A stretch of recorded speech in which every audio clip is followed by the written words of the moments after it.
So the last time you and I had a conversation was actually, as you reminded me, pre-COVID.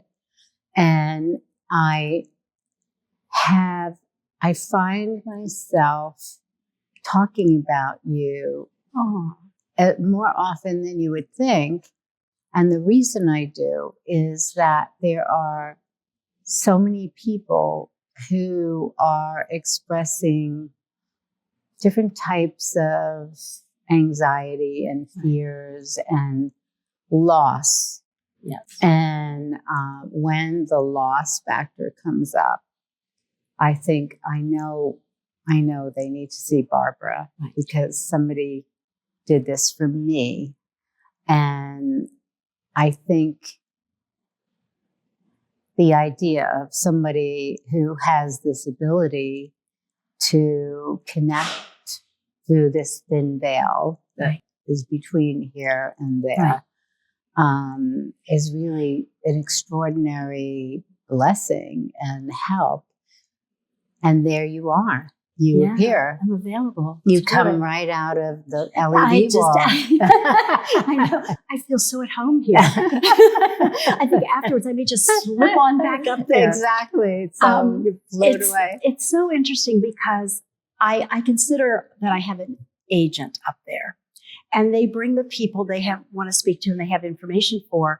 And sometimes you'll think, well, so-and-so is going to call you. And then they don't. But a year later, they do. Mm-hmm. Because many times the loved ones on the other side or the guides, there's more things to happen here, or they're not ready to come through. It's not like a phone where I can just call them and say, okay, I receive these things. Mm-hmm. So I kind of at the mercy of that. But I've seen in my own life the miracles that happen with this work and how people are transformed. Many times, very pragmatic, practical people, and then they lose someone in a devastating way, and they're desperate enough to come to someone like me. And I think because I'm so mainstream and I'm so very grounded, they feel comfortable. You know, if I had on a turban and patchouli oil, I think they'd be a little nervous. A little star they'd go, hanging from, But I've seen it change lives, and people realize that the death transition is just transition.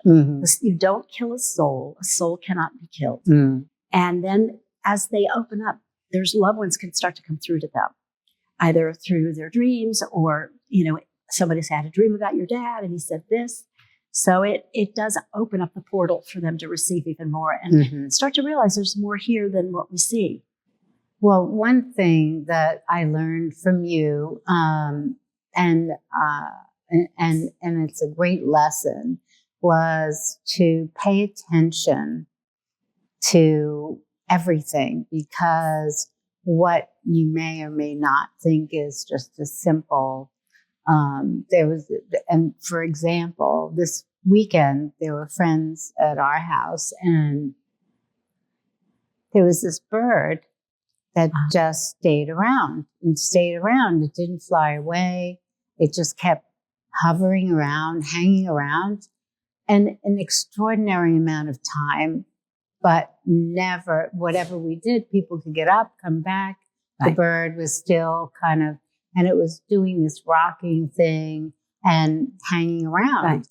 And I said, which is why I said it's so peculiar, because your name comes up, usually from me, saying, it may or may not be, but one of us definitely has a friend here who doesn't want to leave and wants us to know they're here.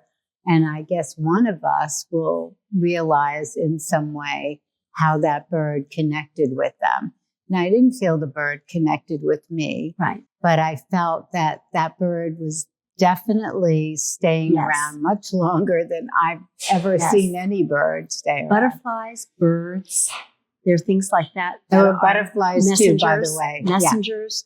And because you speak the language now, it's more than just a bird happened to be there. Yeah. You're like, okay, there's a reason for this. I'm not sure what it is. There's a message here. And red birds are always heaven sent. That's what they say. Always heaven sent. And I funny you say birds, because I was speaking with a client this past weekend, and she said, I just had to call you to tell you something. And yes, I do the mediumship work, but I also, some of the mundane things that people are worried about. So she had called me, and they had moved from Oregon back to New York.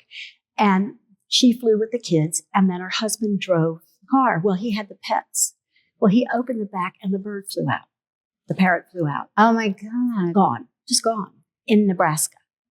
So she called me. She goes, and so I tuned in and I said, you're going to get the bird back. And she thought, you are crazy. How would I ever get this bird back? It's a little parrot.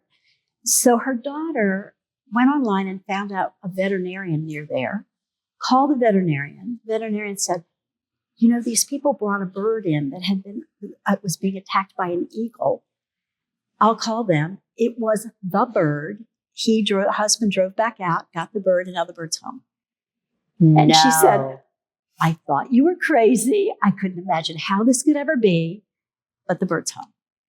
Some practical. So they're like little things, you know, like, oh, I can't find my mother's wedding ring. And they'll call me and you know, sometimes I get it. Sometimes I don't get anything on it, but sometimes I get it. And then I get the call, thank you. But it's because these things are meant to be found. This bird was not done yet with that family. Yeah. You know? Yeah, that is very interesting. And one more of these before we get into sort of the more in-depth work you do. Right. But I remember my dog, Zeke, the last dog I have, and I have Wally. The one that like naked. Yeah. Yes. And after you told me what you thought he was thinking about or whatever was going on in his head, and dachshunds have a head that stuff is going on in. And I thought, I don't know, this is really stretching it, Barbara. I'm not quite sure about this. But I realized that there was something going on there. And I sort of was silent about it. Right. And now that I have Wally is very obvious about his communication with me more than any. And I've had quite a few dachshunds. Right. And I remembered how you spoke about the dog and their kind of relationship with human beings and what they're thinking. And it's really fascinating that I am positive Wally is very present, and even Marty thinks this dog is having like a real interaction with us on another level.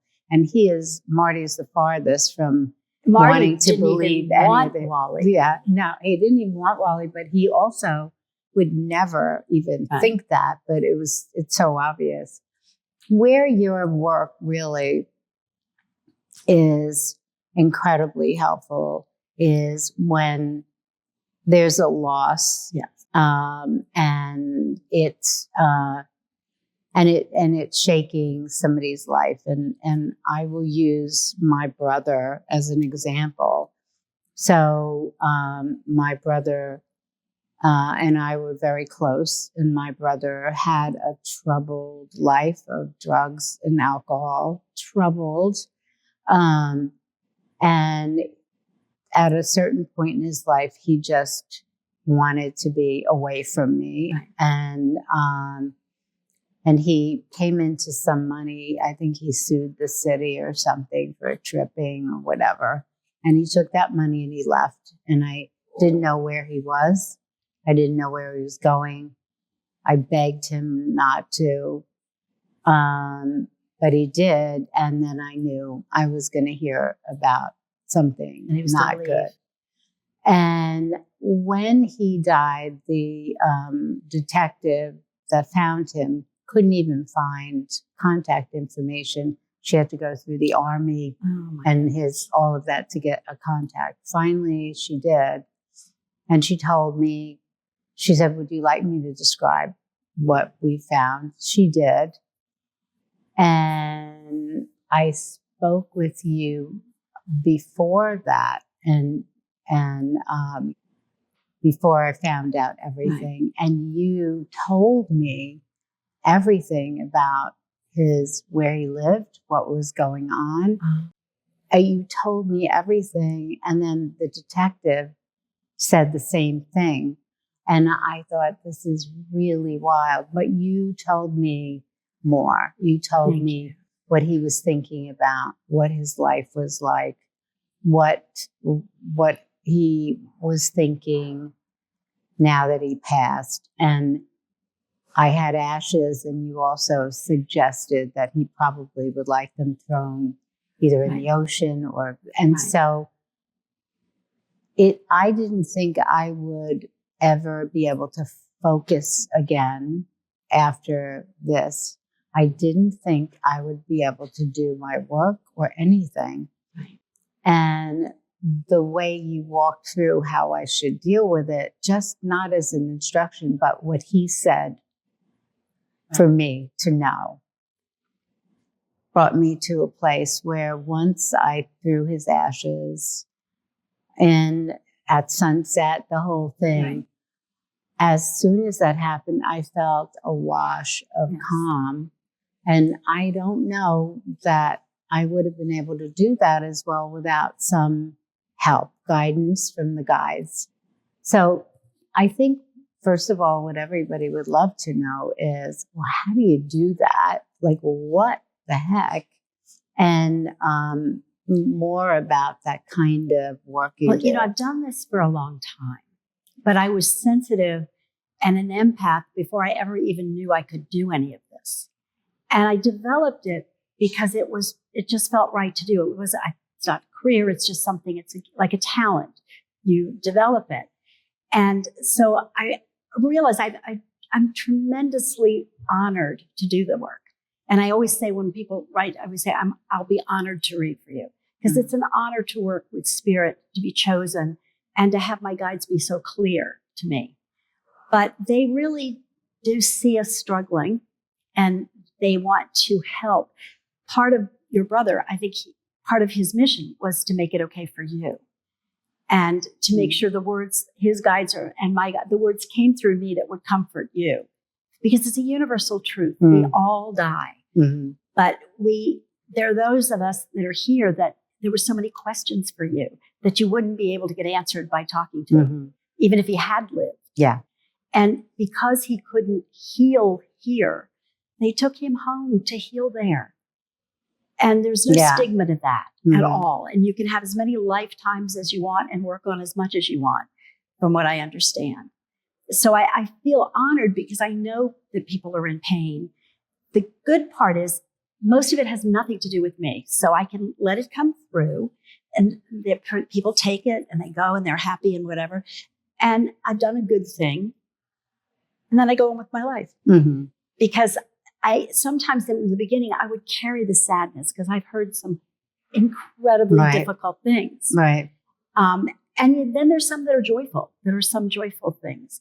But by and large, people need to know their loved one is okay. Mm-hmm. And the way I always see it is your mom and Bill have set a lovely place for you on the other side at the dinner table. And when it's your time, you'll go over. Or on the front porch, there's like a lovely chair for you that overlooks a vista.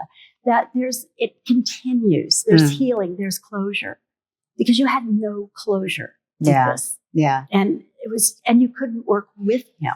Yeah. So it's one of those things where sometimes divine intervention is the only thing that can resolve anything and fix it. Yeah. I think he knew that he was ready to go, which is why he left. And lately I've had a couple of clients, older men that have sons that committed suicide that were in high school.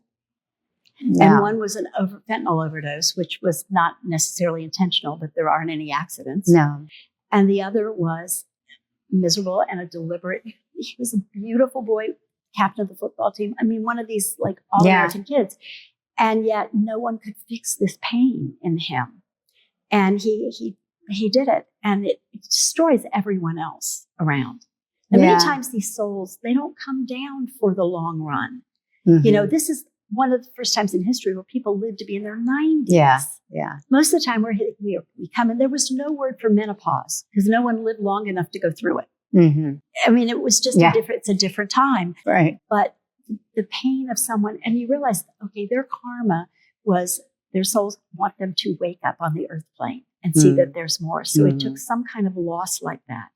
And many times it happens to people who have done that in a past life themselves. So they're on the other side of the lesson this time to balance the karma. Yeah. Oh, interesting. And it's hard to say that to someone. They're like, well, I would have never done that. Or, well, you do something in the 1600s, you might have. Yeah. Or in 450 BC, you ran off that mountain, Yeah. So you realize that it's all, there's this like sort of brilliant divine blueprint with what we go through and how we go through it. I think a big question is probably what are the mechanics of what you do? And I know that we've had this conversation, and it's not easy being me. I say that, and because I try to be your everyday grounded person that, I'm up on the news, I'm up on social things, but I have this other thing that I have to honor. So I have to eat right.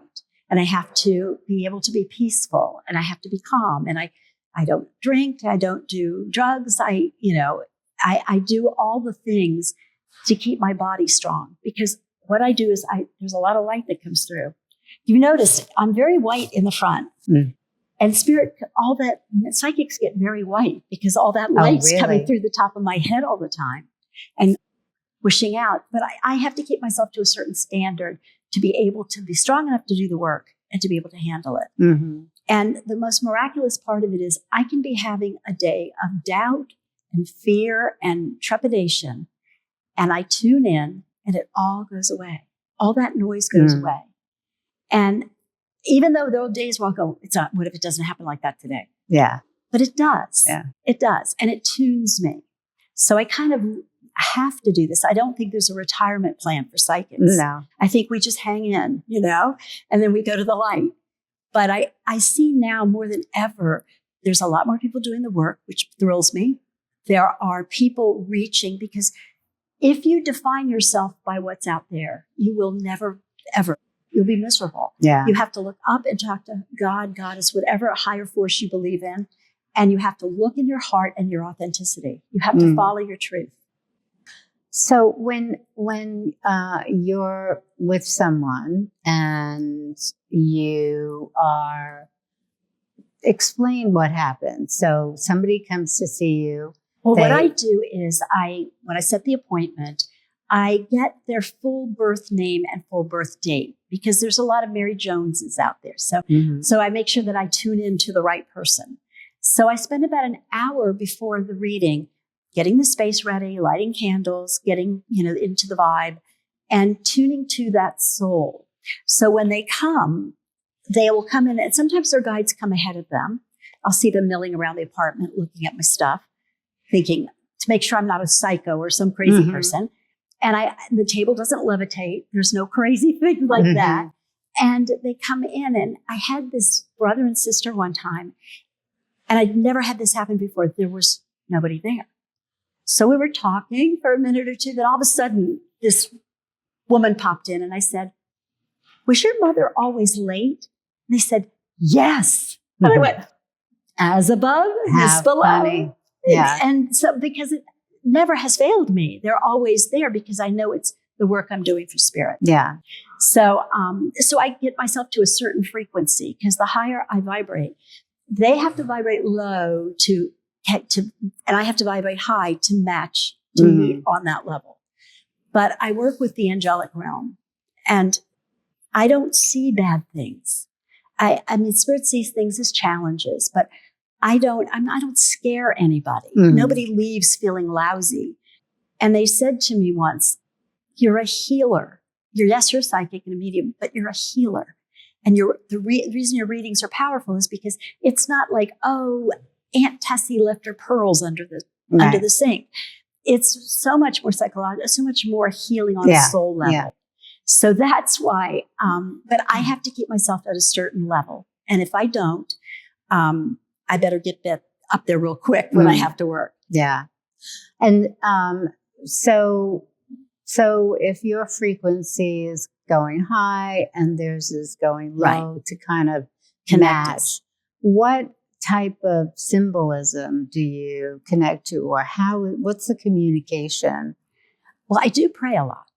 I have to say that. And it's not necessarily the Catholic prayers that I was raised with, although I do say those too. Mm. But sometimes it's just a nice talk to God. As I live a half a block from Central Park, at which I think God is always in Central Park. Mm-hmm. So I have a little chat with the higher beings.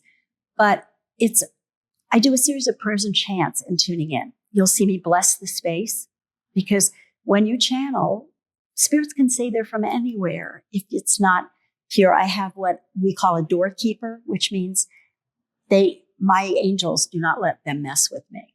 They're like, standing around me and keeping the space so sacred. But I will always bless the space before I work. And if I'm doing pendulum or no matter where I am or what I do, I always bless the space. And then I sit down and I call in the higher frequencies and the higher beings for the highest good of all concerned and for the client's highest good. Mm-hmm. So I know and trust that I will deliver exactly what I'm supposed to deliver. No less, and certainly not more than they can tolerate. And it always seems to be, because it's already, I've already said so in the beginning, that's how the session will go. I remember the first time I met you was really following up on a gift that had been given to me when my mother died. Oh, so somebody passed you forward, and I'd really never been into psychics, because I'd met 2 or 3 that just seemed that the world was not as big as the world, so they couldn't understand more. Right. And so the perspective was small or different. Right. And so when I did go, you were, as you said, the environment was very calm and you could feel a good energy. But there was a point where I remember you said something about your mother doesn't like your hair like that. And you pointed the way she did. And that would be, she always had something to say about my hair. Right. And she did this. And I thought, oh my God. It's like, hi, Mom. So, I mean, the not only the gestures, but the phrasing or just some. Well, I'm clairaudient, clairsentient. I mean, sometimes I smell things and that triggers the psychic. Sometimes I see things. Sometimes it's almost like a ticker tape going by. There's all different ways that they work with me, depending on the vibration of the person and what needs to come through. Right. Now, I'm sure it was as big a surprise to you as it was to your mother to be in the room, because I'm sure she wouldn't have gone to psychics.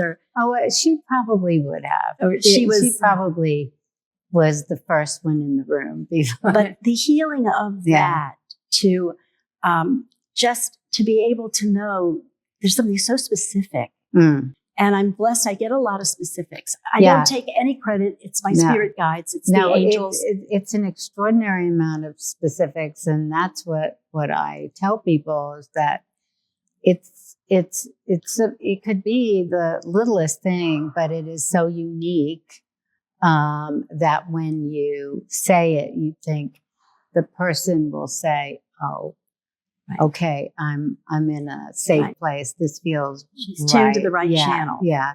And I remember after Robert Isabel died and I came to see you, he introduced the idea of Marty to me when we were friends, and Marty was married at the time. I was like, I have no interest in married men.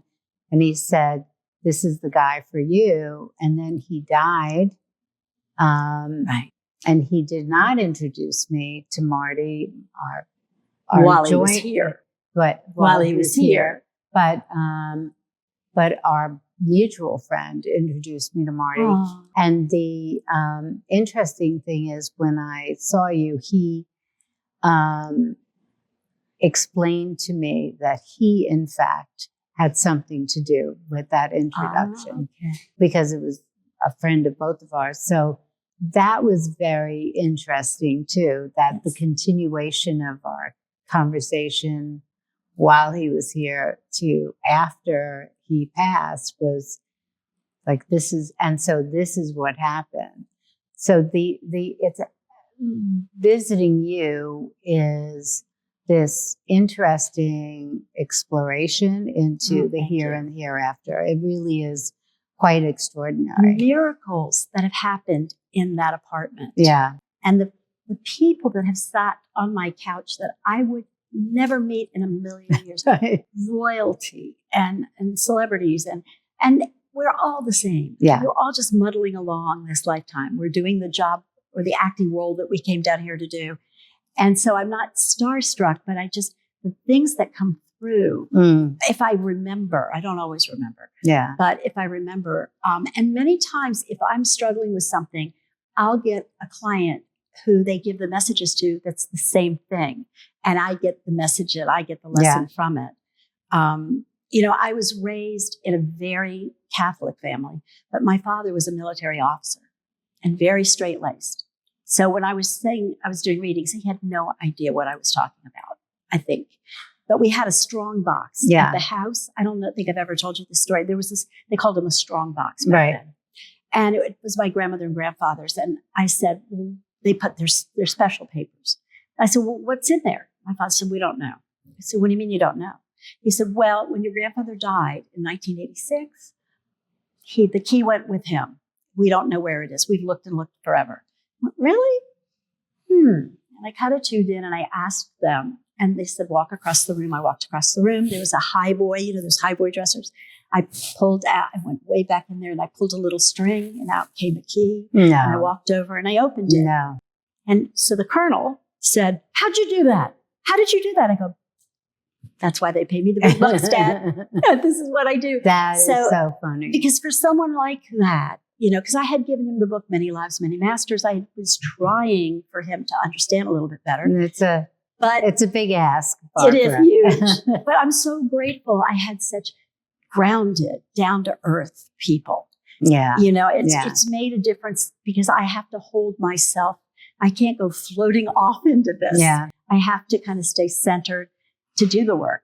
And I'm so glad that I had that. But one of my father's sayings was always, there is no compromising with truth. Things are true, and that's what they are. And I so much hear that right now in this world because there's so much acceleration, but there's so much craziness out there that, if you're not a strong person and you don't have a core and you don't trust your own instincts, and have the roots. You will get really thrown around and who knows what to believe and all the misinformation and all. So I find that, and I tell my clients this too, there are days where you need to have silence, not even music, not even anything distracting you, quiet and rest. Yeah. And don't feel the least bit guilty about saying, I've got to go home and rest now. Yeah. Or I'm taking a me day. Yeah. And because it's too much. I've been hearing more and more people saying they take naps. I did a podcast with Rick Owens, who's an amazing designer, and he said, I take naps. Yeah. And I thought, oh, wow, that sounds weird. But you know what? It's not. It's really doing what your body is telling you. It's restoration. And more and more people are saying that. And I think that whether it's sleep or some form of restoring. One of the things I remember we had a conversation and I asked you if in your own private life you're in an interaction with someone and you sort of get a little vision about something. Right. Did that ever happen? It comes out. Yes. I mean, if I'm out to brunch with my girlfriends. Give us a good story. Oh my gosh. If I'm out to brunch with my girlfriends, it will come out. I was at my farm and I was having lunch with a bunch of people sitting around the table. See this guy, spirit there. And I said, was there ever and this was my mom was alive. I said, was there ever a guy? And this was what he looked like and da da da da da da da. And she said, my grandmother took in this young orphan boy, and he didn't live very long. He died in an accident. And I said, and she says, what? I think we have a picture of him. No. Yes, indeed. She went in the drawer and because we have a million things in the house, got this picture of this fellow, and that's who it was. Wow. And I saw him go by, but it's almost like you don't want to freak everybody out and go, oh, there's a spirit in here. And so I just, was there ever? But if I'm out to lunch with girlfriends and I can tell I have great gaydar, excellent gaydar. And I'll say, I think you should go for that guy because he's gay. Or I don't think he's the one. And sometimes it upsets them, but then I'm always right. Mm-hmm. Well, it's not me. It's spirit coming through to say, here's a warning. There's a little warning here. Mm-hmm. Be a little careful. But things like that do happen. It's like, because I can't turn it off completely. Yeah. It's sort of there. Yeah. So have you ever met somebody and got a little signal that this person is just not the fit for you? Unfortunately, yes. Right. And there's someone that twice in my life, I kind of joke now. I go, I have more ex-boyfriends over there than here. And many of them, the ones that, one of my great loves, would have been dying the same time my parents were dying had we gotten married. And he died of Parkinson's. He died young. And, I always understand why spirit, it's like, okay, God, I work for you. I do that. Can't you let me have what I want? Well, sometimes what you want is not what's best for you and not what's right for you. Interesting. And so, and he passed away. And I thought, I'd be a really young widow and probably miserable. And so at least now I look back on the time with him as really special. Yeah. And he comes in my dream. He knocks paintings off the wall in my apartment sometimes. The day that he died, the painting fell off from over. It's anchored. There's no way it should be falling off. Wow. And it went, whoop, and went, oh, hi, you're here. You're here. So when you see an image, what does that image look like? Is it like the movies, like ghosts in a movie, or what is it you see? It's in my third eye. Like my farm is right on the Mason-Dixon line. They would try to come into my county because it's seceded from the Union. St. Mary's and Charles and Calvert all seceded from the Union. Oh, right. So the troops, they had to get there. So we had troops camped out on our land. And then we're talking the 1800s. Yes. We're talking, and the fields have been plowed for many, many years since then.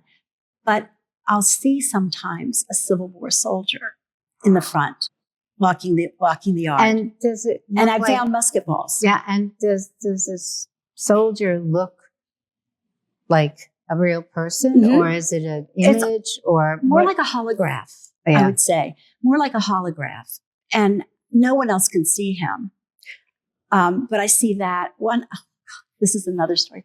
One night, they did a thing for John Lennon at Strawberry Field. Right. So I went there with a friend, and we were standing there, and it was all these young kids who were never born when the Beatles were playing every bit of their music and really lovely. Oh my God. And I hear this, psst, hey. And I'm like, yeah. And I look up, and sitting on the limb is John Lennon and George Harrison. And I thought, and I go, well, what do you think of this? What do you guys think of this? They're playing your music. Wow. And they said, it's so much more beautiful than we could have ever done it because they play it with such love. Wow. These guys had no idea what they created. But it was the craziest thing because they were sitting up there on the limb, and I couldn't say to this person I was with, hey, guess what? Right. They would start bringing in the they think I was paddy nuts. wagon for they you. Think I was nuts. But what they had to say and what drew them to that energy was the love. Yeah. I mean, the love. If they were going to be anywhere, that would definitely. They just wrote some songs and sang their songs and, had their own issues and whatever. But to see that the love of these songs and these kids that just, and they're still out there. I don't know if you ever go up there. They're out there all the time. Yeah. And they put flowers out all the time. And then, of course, for his birthday and his when he passed, they do a ceremony. That's so nice. It really is. I But mean, it's like, oh my God. that was a good one. That was it's I think the idea that the soul lives on Yes. is so, I mean, for me, I find it consoling and positive, I right? had to get very quiet in my mind and very peaceful in order to reach that place where I could hear them. And the world is so loud now. And there's so much discord Yeah. that it needs to get a little calmer so people can connect to their higher selves and to their guides. Yeah. That little aha moment where you cannot explain the coincidence. It's a complete, it's heaven sent. Yeah. Yeah. Yeah. But the idea that we all have this ability to move, Yes. keep evolving and going on, and the idea of this accumulation of life experiences where Right. you have a chance to be better, evolve to Right. a higher plane is so wonderful. I mean, not Yes. that you're going to just make and a so mess much here. of what comes through me is there's such love. The guides, they're funny, and there's such love that comes through. People feel it. They feel seen and they feel loved. Yeah. And when they're in the space and I'm doing the work, it's amazing. And because they say that's the greatest of all is love. Now, since we spent time with each other, Right? so much has happened, but it feels probably like the most negative time I've ever experienced in my lifetime. Yes. And I'm wondering if you're getting any feedback from the other side in just through conversations. There is a karma at play on the earth plane now. And those who are astrologers have done the chart of this country, and they say that the birthing of this country, that it's in the same time energy of the Revolutionary War. Yeah. So we have the opportunity to either go forward or regress. And people don't want to elect somebody who takes things away from them. Why would somebody who's taking everything, that cut this, cut that, why would anyone vote for that person? Yeah. It doesn't make sense. And all tyrants do fall. But it's not just this country, it's a global level. It's all around us. Now, there's no accident that we incarnated to be here now, because it's more important than ever that you anchor the light and the truth, and the work that you do is amazing. Yeah. With healing and everything that you've been doing. And so you have to remember that, okay, the boat's rocky, but I got to stay centered, and I've got to do my work, and I have to, whenever possible, be as kind as possible. Yeah, that seems to be the word. Kind. I feel like I totally agree that I think that there are two opinions with subtle shades of gray, right? The country and the world, you're right. Europe is in the same, not everywhere in the world, but there's a lot of this, two opinions and no tolerance for accepting another person's opinion or accepting another person's point of view. Right. And I have in the entrance to our apartment, I have a Martin Luther King quote on the wall, which really just refers to the fact that when we know each other, we can no longer hate each other. Right. And the fact that whether it's the news, the way we get information is all based on tearing down the other side. And I don't think any side is any better. I think we're all guilty, and social media just fires it up. Yep. And I am so concerned about that, and that I just don't want to hate anybody, even if I don't agree with you're their a very opinion. well-traveled being. You have been to lots of other countries and cultures, so you're not prejudiced. you see us all as everybody's the same race, the human race, trying to like slog along. And I think a lot of this is stirred up by people who have not traveled or experienced other cultures, are threatened by foreign energies, foreign people. Or just even neighbors. I Yes. mean, there are people that are your neighbors that think in a different way. And I've really been trying to reach out to listen to what they're saying. And there's a lot of pain on all sides. There's a lot of concern. And so I think it's very hard to be a leader now when there's this vibration is so intense. Yes. But I do believe kindness is really the power. I mean, they taught me early on, just walking and smiling or holding a door for someone or helping someone with a package. Yeah. I mean, and the people that see that happen to witness it, they get a healing too. I agree. It reverberates all along. And yes, in New York, it's tough because there are people begging all over the place and you're just like, don't bother me, I'm busy. Yeah. But then you have to stop and think, all right, if you have to get out and do that, it's worth 50 cents or a dollar, or whatever I have in my pocket. It's so overwhelming that there are so many people that need help that it gets to the point where you wonder, well, how do you do it? What can you do? Right. But I think in everyday life, and like you said, just even holding the door for someone, when I was spending a lot of time in the public schools, one of the things we would have a conversation about kindness. And I said, from now on, for the rest of your life, when you get to a door, if there's anybody there, you open it and hold it. Right. And always make sure the other person goes through first. And generosity of spirit is really starts to change how you behave and how people feel. Like everybody that you let through that door, it's like, oh, nice kid. Thank you. What a great, that was so nice. And it is wrapped up in that. What about meditation for you personally? How does that? I had a hard time with that. Because I was a very active mind and very active person and I had to really learn to like cut it. I used to fall asleep a lot when I was started but then the guides would say, it's fine. We get to you. Yeah. It's your tuning out and we can get to you that way. And then I would wake up and then go, oh my God, I fell asleep. But then I always felt good. Yeah.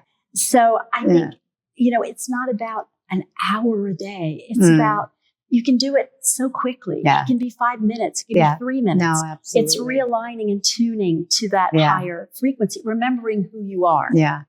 We've done, we do workouts and breath work and meditation. And I remember when we started meditation, everybody would sit down and I'd say, if you want to lie down, whatever you want to do is fine. This is your time. Right. And so we'd have people come in and guide us through meditation. Sometimes we would just sit together. Right. But inevitably, the guys would be snoring away. Yes. And it would be like, it's okay. Yeah. You know what? It's absolutely okay. You get it no matter what. Because you set the intention and sometimes they knock you out so they can get through. So if somebody is doing a meditation or prayer or breath work or anything, even walking, like you said, you have Central Park right in your little piece of heaven. Is there something that they can do, especially if somebody's passed in their lives? Right. And they're maybe afraid, they're not ready yet to have that connection. So there are several people that have had people pass, and I've mentioned you to them, and they say, I'm not ready yet, but it sounds really good, but I'm not ready yet. I have to just deal with what's happening. Right. So what do you recommend for them? Like, how do you start to first of all, to rest? They've been through an enormous ordeal to lose someone you love. and all circumstances, no matter whether they had a long passing with cancer or whether they got hit by a bus, it's still hard. Yeah. And to start to listen and start to notice that penny on the ground, and you pick it up. This is my personal thing, and look at the date on the penny, and it'll give you an indication of, oh my God, that's the year we did this, Right. or that's when we did that. Or you'll get phantom phone calls where there's nobody there. Yeah. Or you'll get, like you'll sit in your house, there's no wind and the plant is moving. Or you'll feel cold pockets around you. Mhm. There's so many ways they let us know we're here. Right. The birds, Yeah. and bees, and of course, butterflies. And to start to listen quietly and notice, because grief is really hard. Mm. It kind of shuts everything down. And many times when someone is so in grief, their emotions are so frayed that they will bring it to other people. Like somebody that, like a friend of their daughters will say, I had a dream about so-and-so. And he said this. They'll get the message to you somehow that way. Yeah. Because, I've had a visitation from my father. And of course, I didn't want him to leave. But I know that kind too. There are visitations where it seems so real. Yeah. It happens a lot when you're just waking up, when you're in that twilighty place. But there's a higher power and guides that have been with you since before you decided to even come to this world, who love you, and want to guide you through it. Mm-hmm. You just have to listen. And then sometimes when people can't hear is when they come to me. And then what my guides do, they kind of open that back up a little bit. Yeah, because I think that's very true. That there's just a veil that separates. Mm-hmm. And, souls, many times they come to you. If they die like at war, they'll come to you. Yeah. They will do that. The other thing I've found, social media and the internet and all of that, it's almost like giving us all ADD. It's really rough. Yeah. And so what I try to use it for now is this past weekend, I went on a complete Edith Piaf thing where I read everything I could. I rented the movie La Vie en Rose. I will find something or some historic figure that I don't know that much about. Mm-hmm. And I will have a weekend of learning things. And what makes you choose these specific, do you think there's any sort of I think with her, energy that said you need to know about her for some reason? Her talent was extraordinary. Nothing ever since has there been a voice like that. Yeah. But I lived in Germany as a little girl. And I think my parents went to see her when we were in Paris, when I was like 6 years old. And I will go home, of course, and go rummaging through all of the stuff in scrapbooks. But there was just something connects me. Yeah. Like I have feelings about Thomas Jefferson the same way. Yeah, that's interesting. And some not such good people like John Wilkes Booth, because he got his legs set in my hometown and rode right down through my hometown and my farm. So I just find knowledge is so important. To counterbalance all the fear that we're in, you have to balance it out with music, with knowledge, with art. Mm-hmm. Like I'll go to MoMA and walk around. It's sort of healing. You have to, because otherwise, and it's impossible to be sensitive or to be a human and not pick up this stuff. You can't help it. It's devastating. Do you, talking about Edith Piaf and people past, do you ever feel a connection to who you might have been in a past life or yes, any of that? Yes, and eras. Just there's certain eras that I just feel like, especially Europe, a lot in London and Paris, those places, Greece. Mm-hmm. And for some reason, I can never get to the Middle East. 3 times I've tried, and 3 times I paid my tickets on, and it got canceled. You shouldn't be there. It got canceled. And this was the last one was Jordan and Israel. Wow. I was supposed to go in May. And of course the trip was canceled because of what happened. And I thought, okay, I get it now. I'll stop rebelling. Yeah. I'm not meant to go there. Okay. That's not the part of the world they want me in. So it's like, all right. Yeah. So if what happens if, or would this ever happen if, say, I came to just talk to you and something is going on, and but you pick up something from a past life? Does that ever happen? Always. And I mean, we have thousands of past lives, most of us. So the only ones that matter are the ones that are impinging on the one we're in now. Yeah. So a lot of times if you're having trouble in a relationship with someone, and it's ridiculous why there's such miscommunication, or right. A lot of times they'll talk about what happened in that other lifetime and how it got that way. And what you can do, talk to the soul of the person. You can work through it on the astral planes. Yeah. Because most of the time you can't say, hey, I'm really sorry I knocked you out and pushed you off a mountain in the 1400s. But you were really, it doesn't, most people don't want to hear that. But if you work on the higher planes, I've seen miracles happen with that. Yeah, miracles. Fascinating. But you yourself know when you travel, there are places that you just feel this affinity for. For me, Bahia. Right. When I went to Bahia, I felt so at home, and I went on my birthday, so it was June, and it was hotter than the hottest hot you can imagine. And I was so at home there. Oh. The music, the people, the history. I mean, it was a slave trade. Well, they must have been staring at you like they saw in your aura that they knew you just felt very comfortable. And the interesting thing is the all of the information was that was where slaves were traded. And there were big holding pens, jails where slaves were held. And I was obsessed, and I got some jewelry that was from this place. Right. And I have the last of my possessions that I didn't totally get rid of was this enormous jewelry collection.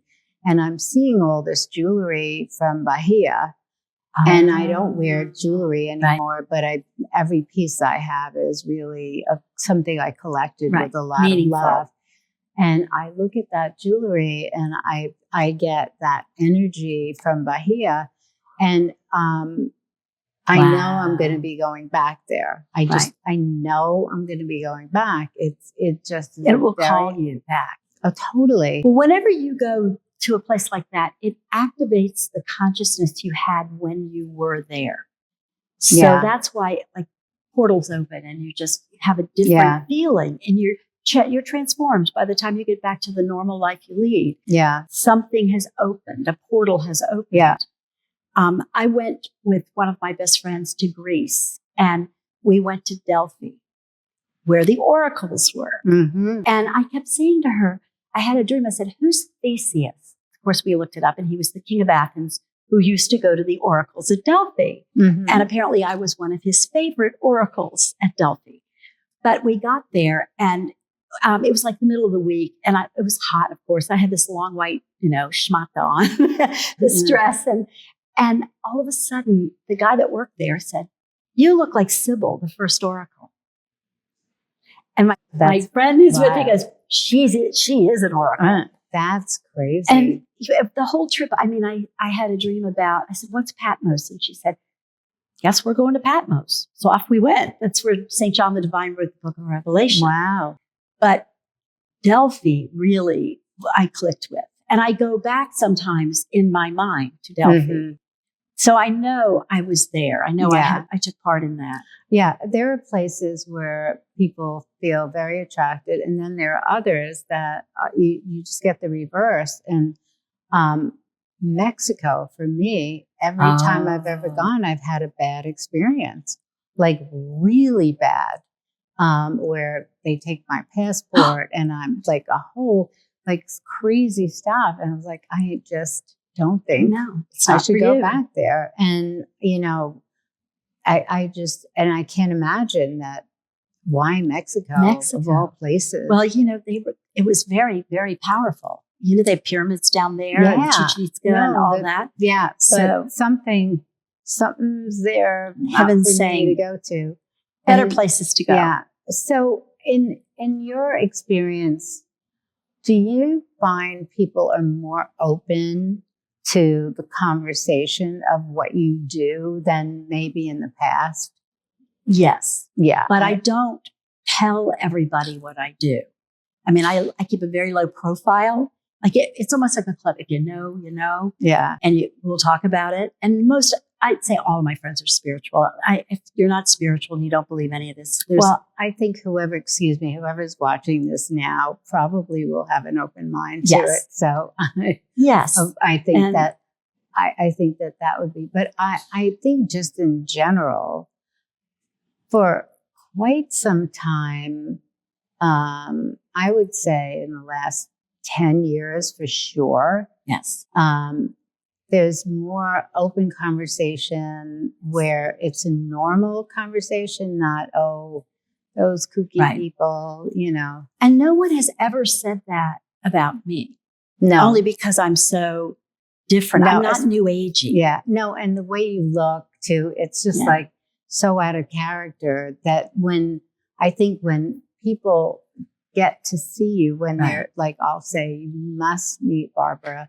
They make an appointment and then they say, as soon as they see you, they go, oh, okay. I don't know what exactly they're expecting, but I'm so much me. And with spirit, by the time they meet me, I'm already kind of tuned in. Yeah. And I'm very humble about the whole experience of it. And then I know people that are not, that do what I do or try to do what I do. But I just find I'd rather work simply on a case by case. I like that way. It affords me to have my time to live. And I don't threaten anybody. So, because I look like I look. Has anybody done have you gone to anybody that you Starting trust? out, yes. People, unless you vibrate higher than I do, you have a hard time reading me. They can't read me. It's like, unless they go higher. So I always feel like I'm teaching them something when I do a reading. And one of my dear ones just passed this last week. Her name is Carol May. And I loved her. And she was a little older. My spiritual teacher passed a couple of years ago. They're all like, I am now the elder. Oh, wow. Oh, wow. I'm the elder because there's so many of them that are transitioning. And I just see her filled with light, and she was amazing. Oh, great. But every one of us, we work a little differently. And, she a long time ago, I went to her and she could get some really good information. Wow. But by and large, I'm not easy to read. And they kind of things I trust that what I'm supposed to know, they tell me in my dreams, or somebody will relate something to me. Now, one of the things I do in New York, and I'm saying this because if you're tuned in from New York, when I go out, I go as simple as possible, and I surround myself with light and kind of become anonymous and cloak myself because I don't want to be a target. There's so much crime out there, and crime for just hitting somebody for no reason, just because there's so much anger and rage. Yep. So I do that, and then of course my sweetheart, significant other person. Of course, if I go to the theater, I have to send a thumbs up text when I get in at night to know that I'm okay. Yeah. But I always feel this presence behind me, and I'm thinking, who is? Yeah. It's my dad. Yeah. Protecting me.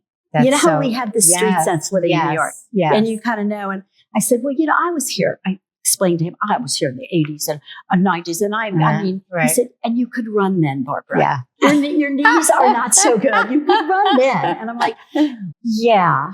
So, but to not be afraid, because that's the worst. Yeah. And they say such scary things that people get really freaked out. Yeah. And are afraid. And it's like, no, just protect yourself. So why is that happening now? Why is there this sort of, it's not, I don't want to say evil, but this abandonment Malevolent. abandoning just the feeling of respect and caring about other people. I can't remember a time like this. What happened? And people will What say, happened in the like the atmosphere? Like what is going on? Leaders that say horrible things and people think it's funny or it's okay. And then all of a sudden it seeps into the culture where I can say that and, it's okay. And it's like, it's so But I rude mean, like, and ugly. attacking people, Right. doing things that are just so aggressive. I And just you see it every time you go out in New York City. You see a microcosm. You can tell what's going on in the news and the world by how people act on the streets in New York. Yeah. After 9/11, it was dead silent. I mean, you just can feel the pulse of what's going on. Yeah. And I think that something has unleashed in this country that it's okay to be nasty. It's okay. Yeah. I think the biggest part of that is social media. Yes. Hides people, and so they can say really mean things. Right. I mean, like people criticizing a gymnast who's just extraordinary, criticizing her hair and thinking, what? Right. What? Because you can hide behind social media that you can be mean, and this girl should just be adored and cherished. They always say that ETs find us so fascinating to watch because we build heroes and then we rip them down. It's like, well, what is that? Yeah, but she is a phenom. Yeah, but hiding, and she's beautiful. Yeah, and hiding behind social media to do that to people, friends doing it, friends to teenage girls doing it to each other, like the ability to actually do that in this hiding is and just, anonymously most of the time. That's I think what people carry forward, that there's this hidden dark world that is just, and it's there. Yeah. It is there. And until they enlighten enough to see that it's not the way to be, it's going to keep going on. Yeah. And young girls starting doing that, and then it just kind of evolves. But TikTok, I'm not a TikTok person. TikTok has sown a lot of these seeds. And, I putter along on Facebook because my family's on there and that's how I know who's doing what. But I take breaks from it all the time because I can't. Yeah. The interesting thing about TikTok is that in China, this is a Chinese sort of device for entertainment or whatever for us here. There's strange uses of it. But in China, the Chinese government does not allow anything like what we do. It only allows achievements. So if you won a spelling bee, you put that up on TikTok. If you keeps it won positive. All of the Olympic champions, all of that achievements. So all of the young people and everyone who want to be on TikTok are doing it to show something wonderful they've done, their best thing that they've done. But here they welcome us to show the darkest side. It has destroyed people. Yeah. I think if, I love democracy, but sometimes you look at a decree like that and you say, every once in a while, it would be a good thing to have only the best. Let's only see the best. They're also taught not to question. If it's on TikTok, it's got to be true. Yeah. So I'm talking about the kids that end up getting sucked into it. Yeah. It's like you need to evaluate who's this coming from? What's this about? And don't believe in it if it doesn't feel like it's your truth. Yeah. it brings, there is a side of it that it brings people together to have fun with something, but then it's really not exploring our best selves and not exploring our best potential, especially with young people, which is really the audience. And, the hope is that we can elevate the young demographic of our country and the world so that tomorrow. I mean, the souls that are coming in are remarkable. So these kids. Talk about them. I mean, I'm amazed at some of them. A lot of them, there's a lot of spectrum stuff because it's almost like they fritz out in this dimension. It's so dense here. And a lot of them have that. I mean, I was shocked. Elon Musk is on the spectrum. Tim Burton is on the spectrum. Some of these people that create these amazing things. I like them or not like them, it's up to you, but they are amazing. Yeah, we need them. And these kids that are coming in, that are, I think, when a lot of those kids, Columbine kids, not the Columbine kids, but the Parkland kids are in positions of power, they're going to get rid of the guns.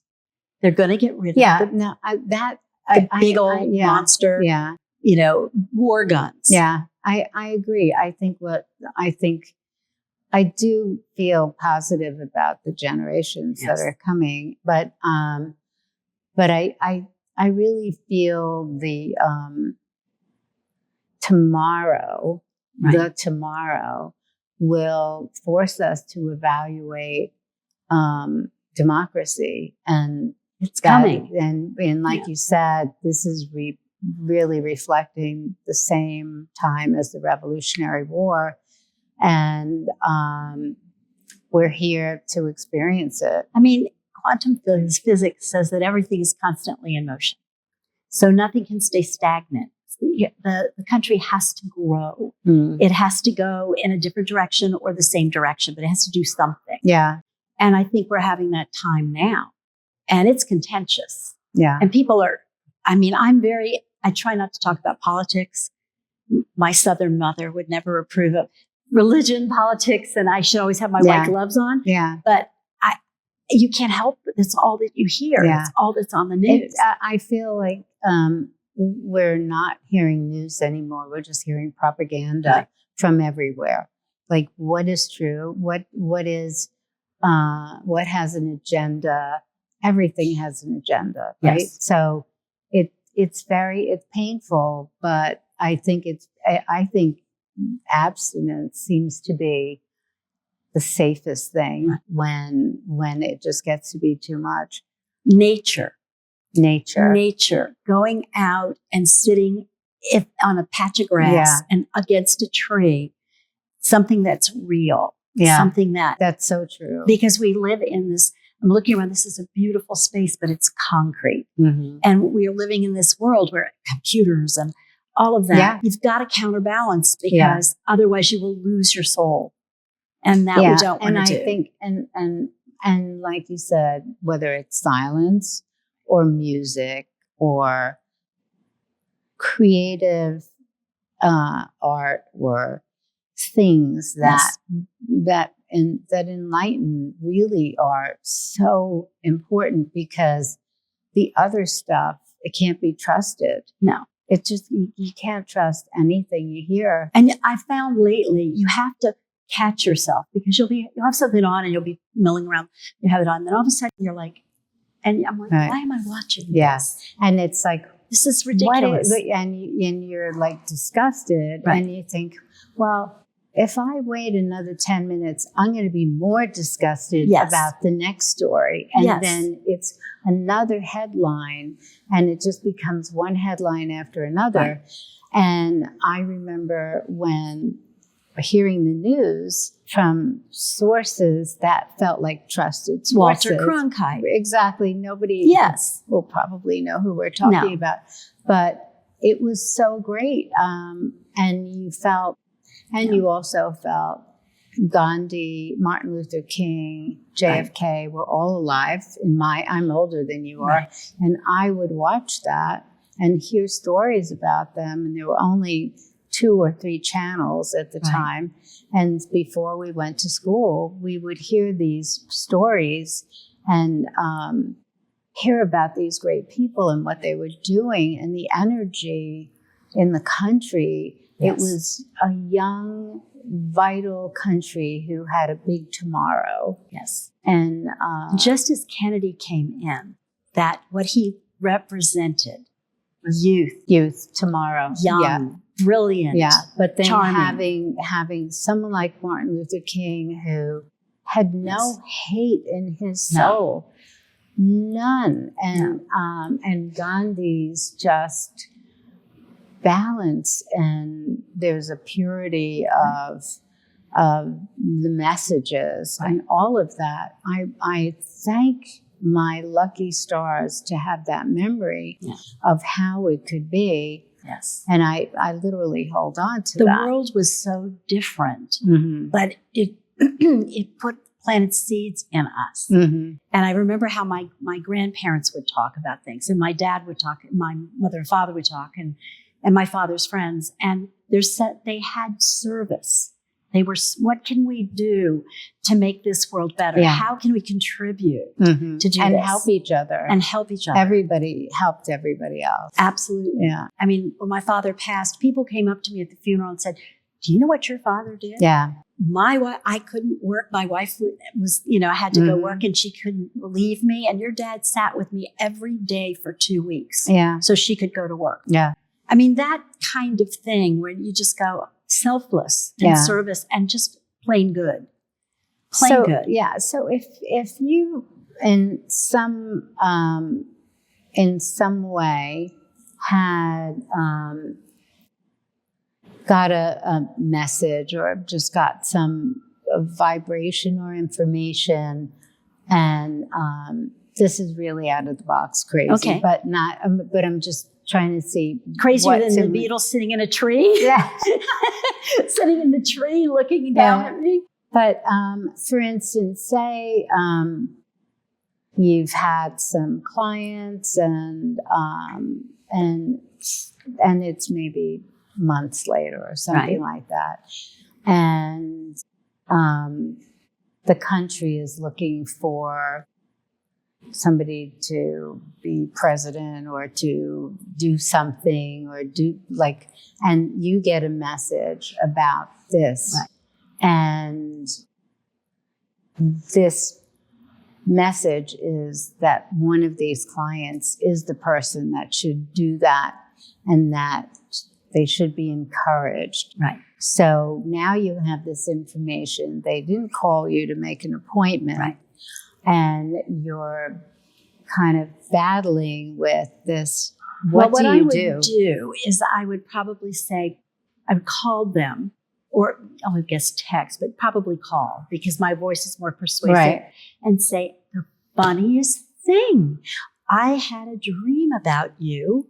I got a message, and I feel like I have to tell you. And, good. So you would. Oh, I absolutely would. Because absolutely. Yeah. So I think you need to focus and concentrate on how we're going to get this country. Get out of this mess. Get this country on the road again. Because I really think we need to encourage just a whole other mentality about everything. And, I really... and look for the good. That's it. Look for the good. I mean, say what you will. I didn't really want to talk politics, but most of the people that Biden has his heart in the right place. He loves his country. He's been in service a long time, and he deserves to be respected for what he's done. Yeah. And say what you will, then we move on to other things. Yeah. But people are not respecting people for the good things that they've done. I know. And it's so nasty and contentious. Especially, age is a tough topic. Yeah. It's I have a lot of years I still want to live, so I'm like all into age being a good thing. But sometimes stress and lots of other things can speed up the aging. Yeah. When he was younger, he had some pretty severe medical problems. But like you said, look at Mick Jagger. It's a real it's tough when things are handled in the open, and it's tough. Tough for him and his family, especially. But I think in the end, there's going to be respect for people who have served. Look at the people who serve our country. Yes. Look at the. I mean, I'm really respecting police. Yes. And people who protect us like I've never. I mean, I must say, I'm more and more. I think how extraordinary this is to make that decision. You know, I mean, and they're not paid. They don't go into it for the money. That's for sure. No, it's their service. Yeah, but I think that's part of showing appreciation. Yeah. Even if if Biden wasn't your choice, how can you still not show appreciation? Honor who he is. How can or somebody does service and you think, wow, they were open to having their lives taken at any minute to do service for the country. Whether you agree in all of it or not, that human being deserves respect for that choice. And that's when we get back to kindness. Yeah. I mean, everyone has a story. Everyone has pain. You don't come down here and not have karma. It's like a passport. Right. You have just something to work on when you're here. And the best people grow, I think people grow better if with love and with kindness than they would by sarcasm, by calling names, that's childhood stuff. I would have got knocked into next week if I said some of the things that you hear. What about guides? I mean, you often say we all have guides. Yes. So describe that. Describe what that means. Before you come to the earth plane, when you're like in the universal boardroom and you're setting up the lifetime, there are guides that come. Some are your permanent guides that will be with you from first breath to last. And then some are ones that come in to assist for different ventures that you're doing, for different things. Like if you're an actress and you want to do stage work, you will attract or draw to you guides that can inspire you and help you with that. Good. And say you decide later on in life you want to do something else, you want to write. There will always be guides. Best if you ask for them. You could say, come along and help me. Because it's very hard for spirit to do anything if they're not invited. They can't just take over your life. But everyone comes with an angel. We never die alone. We're never born alone. There's always guides there. And you read people who've watched a lot of death, like nurses and whatever, and they always see someone that they love, and off they go. Yeah, the spirit leaves the body, but it's not alone. Yeah. So the guides are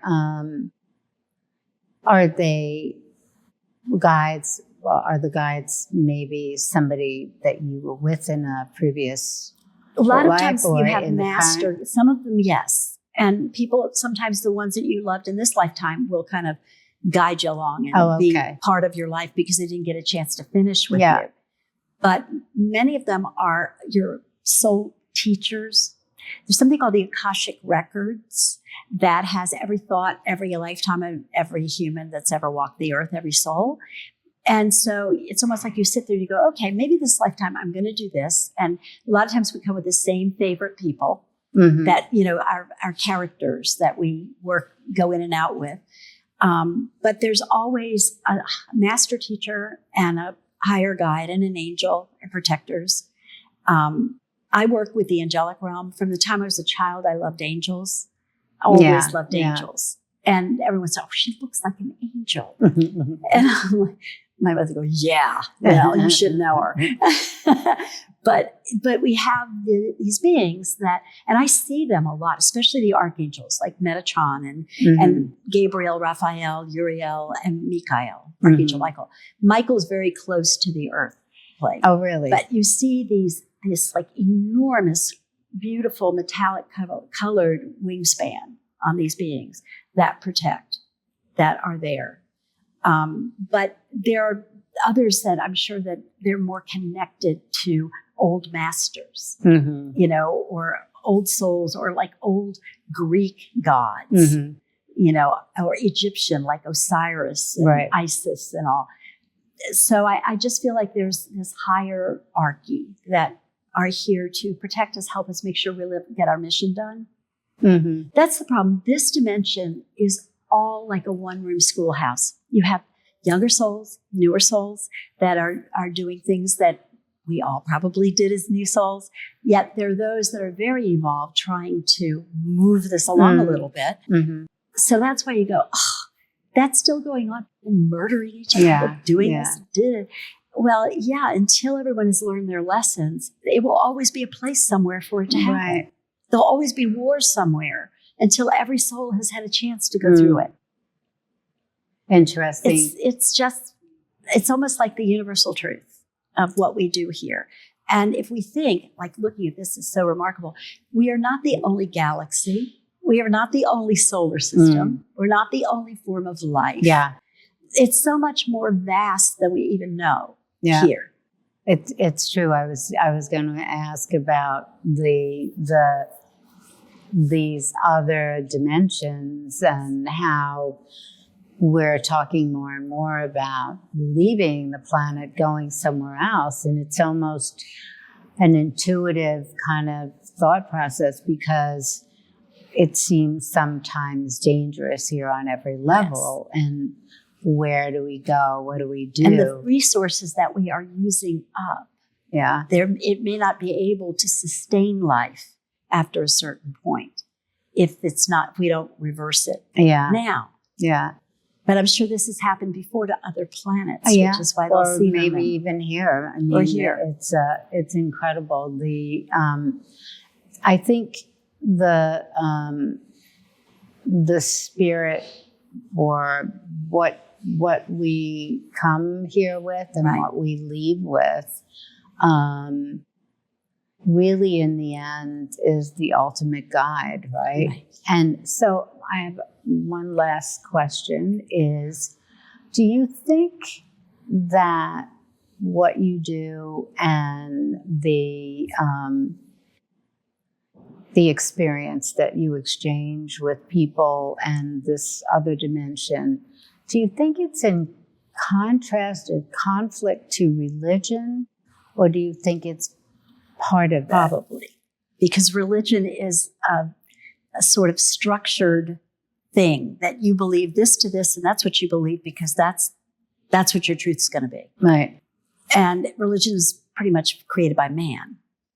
What I do is created by the universe and God. And so, yes and no. I mean, it's an age-old dilemma, but most Christian doctrines, there are angels in every religion, every one of them. So the angelic kind of weaves through it all. But I just know a lot of religions are so rigid. Yeah. Like you have to do this and to belong. And it's not about personal freedom. It's not about highest truth. It's about conforming and forming. And they're very comforting and it's very good for a lot of people. And I was raised with very strict religion. Yeah. You know, I think the beauty of religion is it's a community that people can be part of and connect with each other, especially when social media is just sort of another kind of religion in a way. And the music, there's music. The sound, I like music. I think the ceremony and the community. Ritual. I love that so much. I also often say I love being in the Middle East, and 5 times a day there's a pause for prayer. Yes. And it's so, it happens so fluidly and easily. Right. And people stop, they pray, they come back, like no conversation about it. It just is. Right. And there's the comfort in so many people doing that at the same time. See, I find I don't judge any of them, but they would judge what I do. Maybe not so much anymore. That's going back to that conversation, because I think people realize to have an open mind about what you do gives them other options for their lives. And I'm sure if this were the 1500, 1600, I wouldn't be doing this, or I'd be burned at the stake. You would be running around. I would be on fire. So I think so to that's right. speak. I think that was a great place to put this to the end. Thank you so much. And adore you. I love and adore you. Hey, press follow and leave a comment after you listen to the podcast. Thanks.